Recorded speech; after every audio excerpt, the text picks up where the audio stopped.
Hey everyone, today we're going to be comparing Dr. Pepper. The one to the right was manufactured in 1981, and the one to the right is brand new from 2019.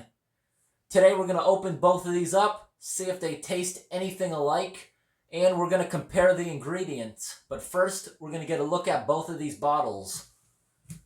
First up, Dr. Pepper. A nice 10-ounce Dr. Pepper bottle. Let's get a look at the cap because we got some writing on there. Let's get that to focus in as best I can.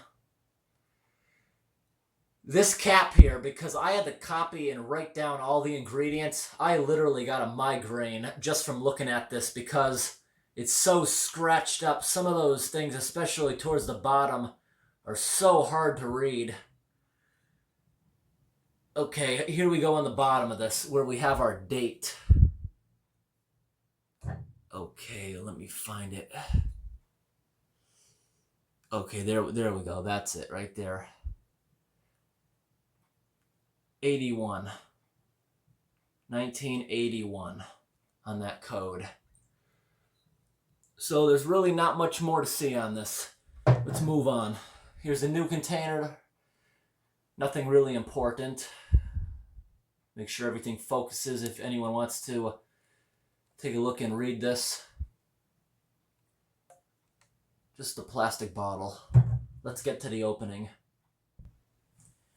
So I got two glasses here so we can compare them. First up, the old one. Will there still be carbonation in this?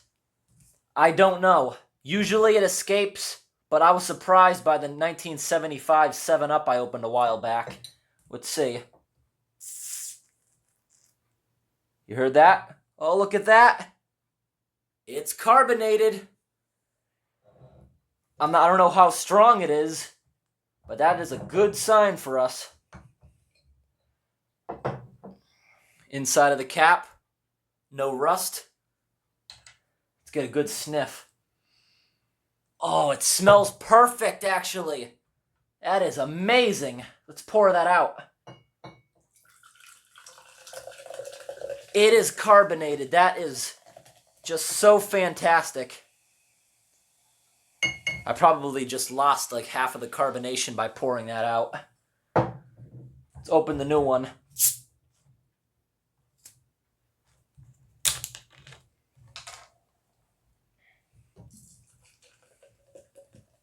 Obviously, the new one has a lot more carbonation because it's brand new. How many ounces is this one? Probably 12, because we got a little bit more. No, that's a 16.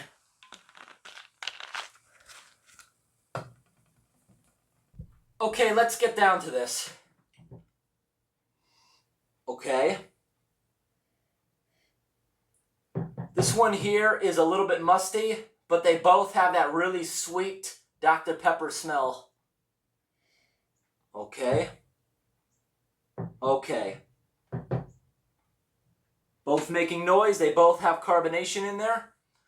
Let's get to the test.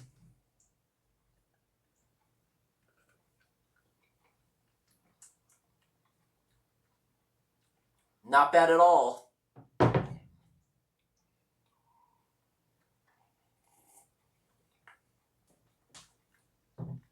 Okay, obviously the new one has more flavor because over the years the flavoring actually starts to deteriorate.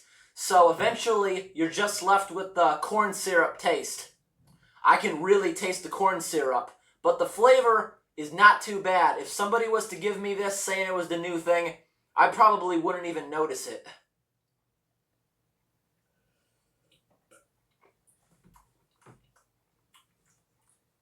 Yeah, the flavor is not too bad, although there is that small odor. They both just about taste the same. There's a small odor in this, so let's get on over, and we're going to look at the ingredients side by side. I wrote them all down.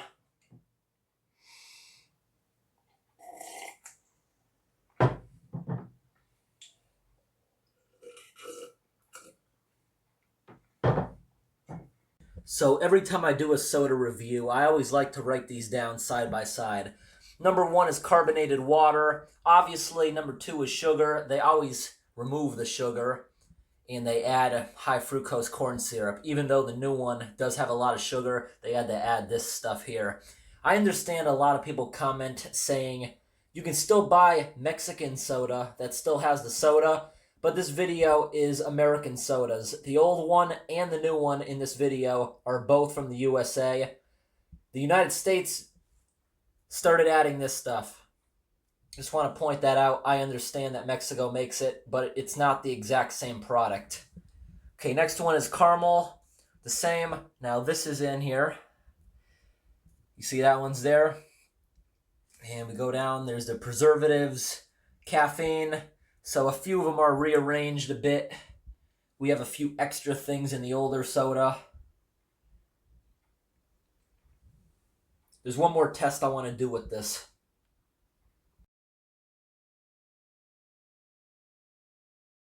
Now this part of the video, I don't care what anybody says, this works. I'm going to pour some of this out now onto this plate. By pouring it onto the plate, you can now see through it quite a bit. I have these water tests here, right? I know this is soda, but it'll still work to test if there's lead or iron in it. I highly doubt there'll be iron or lead in here because it came from a glass bottle with a rubber seal. If there is anything dangerous in there, it means it came from the factory. I'm mostly doing this because I want to see how acidy it is on the pH scale. And this will work even though it's a dark color, because watch this. As soon as I put it in here, you see? Knock that off. A lot of them still stayed white because it's so thin, the layer, that it won't change these. Okay, we're back 1 minute later to read the test, and everything should come back clean. The hardness is about 120, no chlorine, there's no iron, no copper. Okay, lead is all clear. No nitrate, no nitrite. Total alkalinity is way down, past the 0. The acid in this, I'd say, is in the 5 range. Yep, soda's acidy. Everything checks out. There's nothing in here as dangerous as far as those. And because it's acidy, I doubt any kind of bacteria would be living in there. Hope this video was interesting. Thanks for watching. Please leave a comment.